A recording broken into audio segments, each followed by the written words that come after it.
여러분, 옛날부터 정치라고 하는 게 몸으로 하는 게 아니라 입으로 한다는 생각들을 해왔었습니다. 기원전 5세기 정도의 그리스에서 민주주의가 싹이 트고 할 때 그 당시 정치인들은 사람들이 많이 모이는 아레오바고 광장 같은 데 가서 자신 가슴 속에 있는 정치적인 입장들을 연설함으로써 사람들의 주목을 끌기도 하였습니다. 말로 하다 보니 당연히 언변이 출중한 사람이 이목을 집중시키는 건 당연한 일이었습니다. 그 이후로 그리스 시대를 거쳐 로마로 내려오면서 성공하길 원하는 사람들은 수사학을 배우려고 애를 썼습니다. 수사학이란 그 속에 법도 들어있고 철학, 논리, 말하는 기술들이 다 포함되어 사람들을 설득하고 그 마음을 내 것으로 만드는 어떤 종합 기술 혹은 학문이었다고 말할 수가 있습니다. 우리 기독교 2000년 역사 속에 빼놓을 수 없는 영적 거성이신 그 아우구스티누스, 우리 흔히 어거스틴이라고 하는 그분도 수사학자였다는 사실을 여러분들이 알고 계시지 않습니까? 여러분, 이 말하는 얘기를 해보면 저같이 설교하는 목사도 그 비슷한 면이 있다는 생각이 듭니다. 왜냐하면 설교가 목사의 사역에 중요한 것이고 설교를 말로써 하기 때문입니다. 정확한 말, 이해하기 쉬운 말, 지루하지 않은 말, 그러면서 하나님의 은혜와 사랑을 적절하게 전달하는 영성 있는 말을 해야만 되는 것이 목사이기 때문에 이 말하는 것에 대해서 많은 생각을 하곤 합니다. 그러니 옛날부터 지금까지 언변이 특출하신 설교자들이 사람들의 주목을 받고 있는 게 아니겠습니까? 자, 그런데 여러분, 또 반대로 곰곰이 생각해 보면 내 가슴 속에 있는 사연을 꼭 입을 통해서만 말로만 해야 되는 것인가 하는 생각을 해볼 때도 있습니다. 왜냐하면 옛날부터 내려오는 경고 하나를 우리가 알고 있지 않습니까? 웅변은 은이고 침묵은 오히려 금이라고 하는 말을 우리가 알고 있습니다. 예전에 어른들은 말 잘하는 것보다 오히려 침묵이 더 가치가 있는 것으로 평가를 했다는 것입니다. 여러분, 침묵이 웅변보다 더 값어치가 있는 이유는 뭐겠습니까? 아주 쉽게 생각해 보면 가벼운 말을 쓸데없이 남발하다가 화를 자초하는 경우가 있기 때문에 차라리 입을 다물고 있는 편이 더 낫다 하는 뜻도 그 속에 들어 있을 것입니다.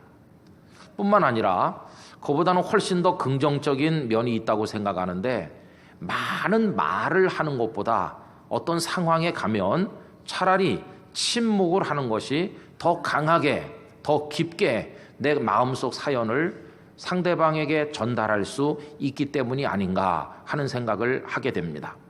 여러분, 오늘 우리가 읽은 마가복음 15장 1절에서 5절까지를 통하여 우리는 이 세상에서 가장 위대한 침묵의 설교자를 만나게 되는데, 그분은 다름 아닌 우리 구주 예수님이십니다. 예수님은 겟세마네에서 체포되시고 가야바 법정에서 열린 사내들인 공회에서 사형 언도를 받으시고 그리고는 빌라도 총독에게로 끌려가셨습니다. 오늘 말씀 1절을 보십시오. 새벽에 대제사장들이 즉시 장로들과 서기관들 곧 온 공회와 더불어 의논하고 예수를 결박하여 끌고 가서 빌라도에게 넘겨주니라고 되어 있습니다. 사람들이 예수님을 빌라도 총독에게 끌고 간 이유가 뭘까요?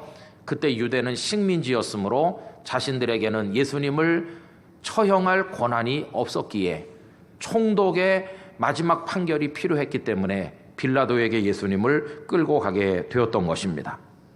예수님은 그 프라이도리온 총독의 관정에 서셨습니다. 그런데 거기서도 예수님은 단 한마디 말씀도 하지 않으시고 침묵으로 일관하듯 하셨습니다. 그 상황을 보면서 그 많은 고발자들이 말을 하는데도 아무 대응도 없으신 예수님을 보며 이 빌라도는 무척이나 놀랐습니다. 왜냐하면 그가 지금까지 겪었던 여느 죄수들은 살려달라고 애걸복걸하면서 비명을 지르고 온갖 말들을 쏟아놓았는데 이 예수라는 선생은 너무도 조용히 침묵하고 있었기 때문입니다. 그 정황이 오늘 읽은 말씀 4절과 5절에 나오고 있지 않습니까? 빌라도가 또 물어 이르되 아무 대답도 없느냐? 그들이 얼마나 많은 것으로 너를 고발하는가 보라 하되 예수께서 다시 아무 말씀으로도 대답하지 아니하시니 빌라도가 놀랍게 여기더라. 이렇게 기록하고 있습니다. 여러분, 물론 빌라도 앞에서 예수님께서 단 한마디도 안 하신 건 아닙니다. 몇 마디 아주 조금 하시긴 했습니다. 그럼 어떤 경우에 말씀하셨나?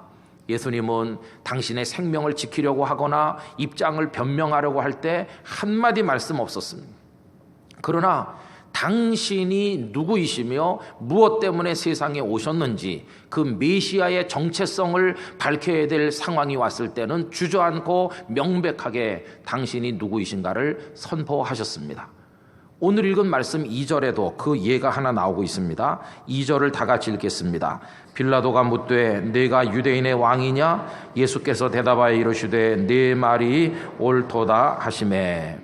여러분, 만약 이 상황에서 예수님께서 똑같이 침묵하신다면 당신이 왕이 아니신 것처럼 보여질 염려가 있지 않습니까? 이 대목에 왔을 때 네 말이 옳다고 예수님은 입을 열어 말씀하셨습니다.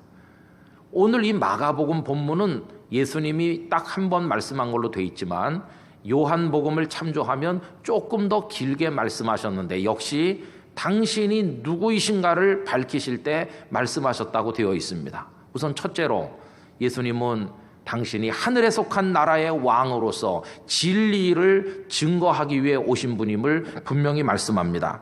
요한복음 18장 35절에서 38절 우리 화면을 보며 천천히 같이 읽도록 하겠습니다.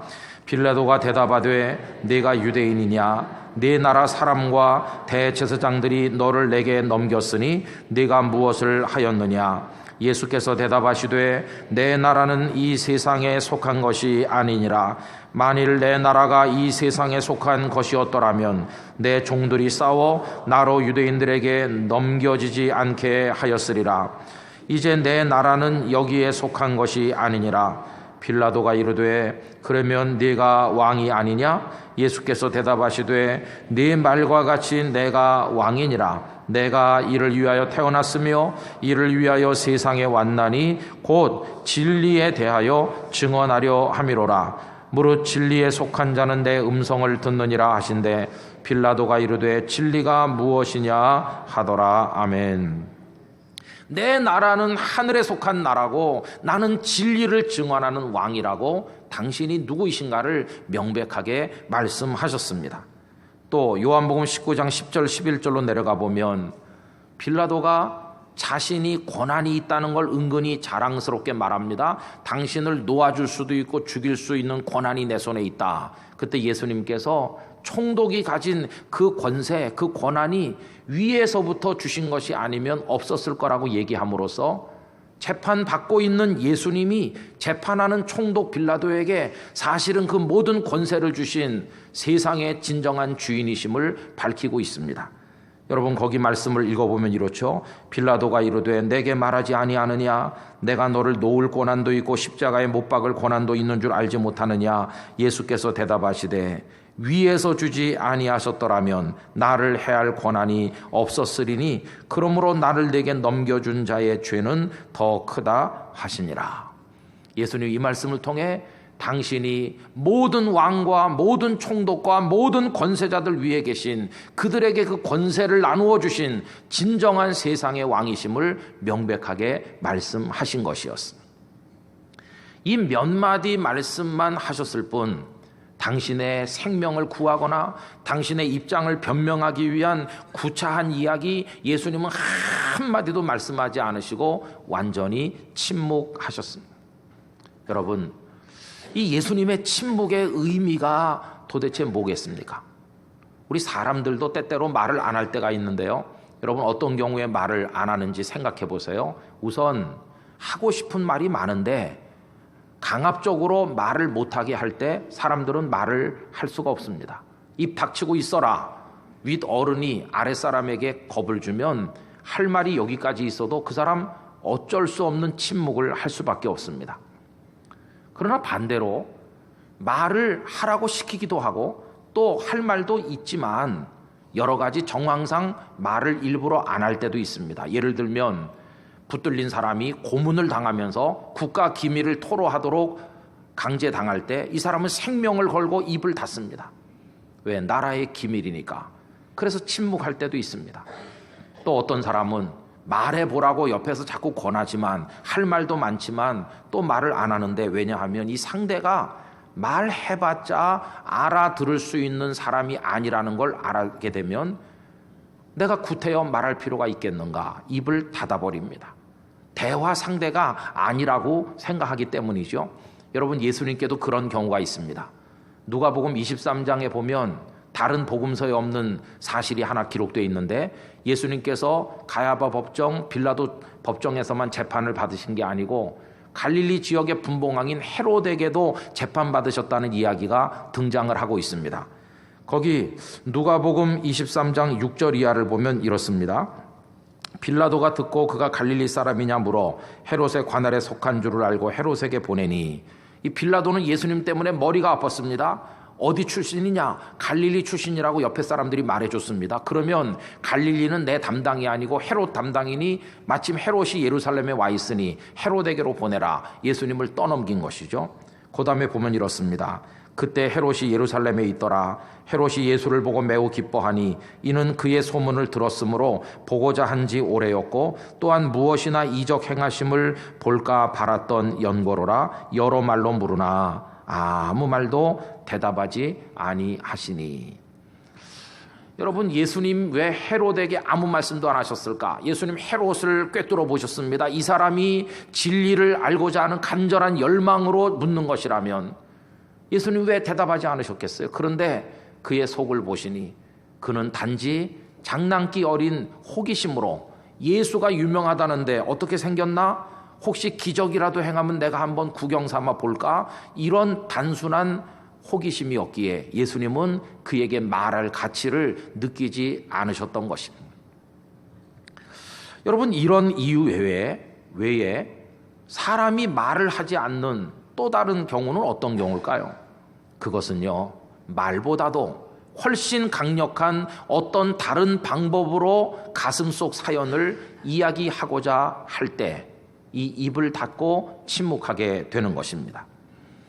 예수님께서 체포당하셔서 이리저리 끌려다니시고 모욕과 천대와 멸시를 받으시던 그 시간에 예수님의 가슴에 가득 차 있는 우리들에게 해주고 싶으신 이야기가 있다면 그 주제가 뭐겠습니까?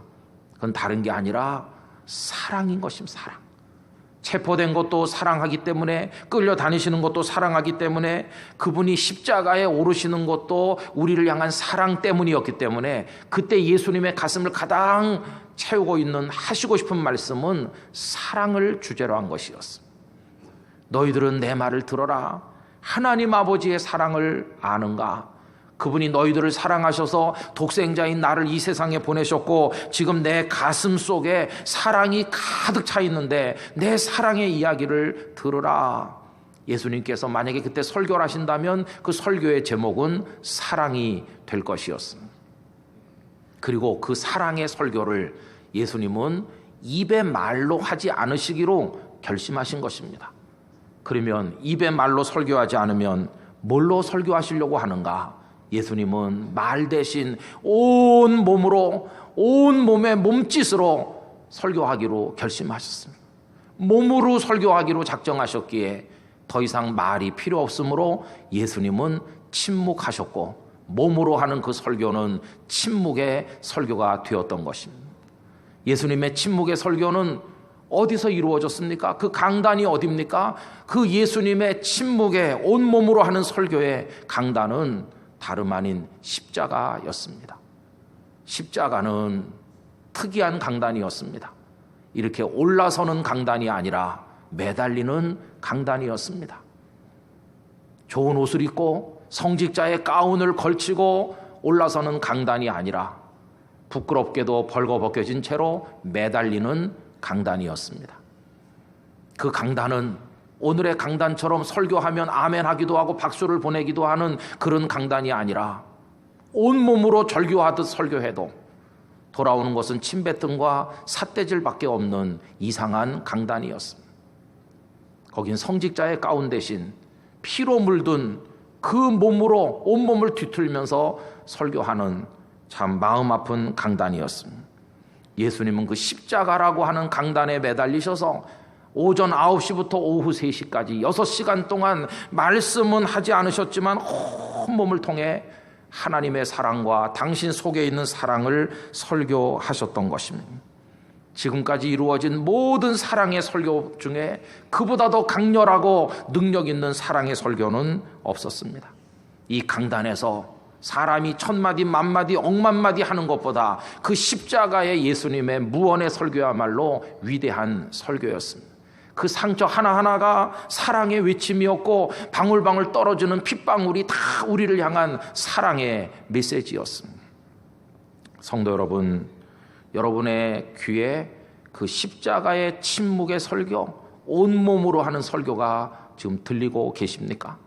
그건 입의 말로 하신 설교가 아니기에 이 두 귀로 듣는 것이 아니라 가슴으로 듣는 설교인 것입니다. 들을 귀 있는 자는 들으라 하신 말씀처럼 이 시간 십자가의 침묵의 설교가, 그리고 그 절규의 설교가, 몸으로 하는 절규가 여러분들에게 들려오게 되기를 간절히 기원합니다. 내 사랑하는 사람들아, 만물의 창조자이며 주제인 내가 사람들의 손에 넘겨지고 끌려가고 재판받고 모욕과 멸시를 당하는 이유는 오직 하나, 너희를 사랑하기 때문이라. 내가 침뱉음을 당하는 것이 너희를 향한 나의 사랑 고백이다. 채찍에 맞는 것이 너희를 향한 나의 사랑의 선포이다. 내 손과 발에 못이 박힐 때 그것이야말로 너희를 사랑하는 나의 고백이다. 내 옆구리가 창에 찔려 물과 피를 쏟을 때 이것이 온 세상을 향한 나의 사랑의 메시지다. 나는 이제 말로 설교하지 않을 것이다. 내 온 몸이 찢김으로 피를 쏟음으로 설교할 것이다. 비록 입으로 말하지 않으나 가장 강력하고 절절한 사랑의 설교를 할 것이다. 이 십자가야말로 나의 가장 위대한 설교 강단이다. 내 설교를 들으라. 이렇게 하고 계신 줄로 믿습니다. 목사의 설교는 이 마이크를 통해 한 30여 분 나가면 끝나면 다 쓰러지지만 그 2000여 년 전 십자가에 매달려서 온몸을 뒤틀며 절규하며 고통 가운데 그 몸으로 하신 그 설교는 아직도 더 분명하게, 더 생생하게 귀가 열린 자들에게 들려오고 있는 중이 아니겠습니까? 여러분, 말로만 하는 고백은 거의 다 가짜입니다. 거기 몸의 고백이 더해질 때 그 고백이 진정한 고백이 되는 게 아니겠습니까? 사랑의 이야기 마찬가지입니다. 입으로만 하는 사랑의 이야기는 대부분이 가짜인 경우가 많습니다. 그러나 거기 몸짓이 실리고 삶이 실릴 때 그 사랑의 이야기는 진짜가 되는 것입니다. 이 땅의 아버지들, 어머니들이 만들어 나가는 사랑의 이야기는 놀라운 것입니다. 그분들은 말로 당신네들의 사랑을 이야기하지 않고 몸으로 당신의 사랑을 설교하는 중입니다. 고단하기 짝이 없지만 아버지들은 꼭두 새벽에 일어나 작업복을 입고 복잡한 인간관계가 얽혀있는 그 작업장으로 하루 종일 무거운 짐을 지고 땀을 뻘뻘 흘리며 수고해야 되는 일터로 출근함으로써 자신의 사랑을 자식에게 설교하는 중입니다. 그러면서 모진 말도 많이 듣고 가슴 아픈 일들도 있지만 꾹 참고 또 참고 인내함을 통해 아버지들은 자신들의 가슴 속에 있는 사랑을 온몸으로 자녀들에게 말씀하고 있는 게 아니겠습니까?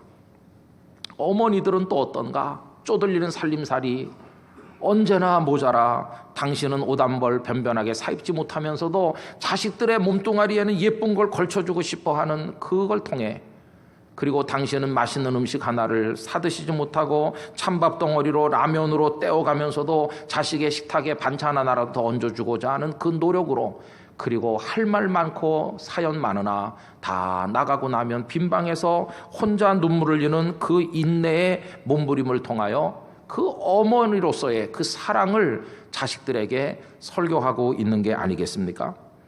그래서 부모의 그 말씀이야말로 정말 진정한 사랑의 이야기인 것처럼 예수님의 십자가 설교야말로 얼마나 놀랍고 얼마나 아름다운 설교입니까? 여러분, 그 설교는 눈물 없이는 들을 수 없는 설교인 것입니다. 그 예수님의 십자가 설교가 제대로 우리들의 귀에 들리기만 한다면 그 사람은 그 십자가 앞에 곧걸어질 것이고 회개할 것이고 변하여 새 사람이 될 것입니다.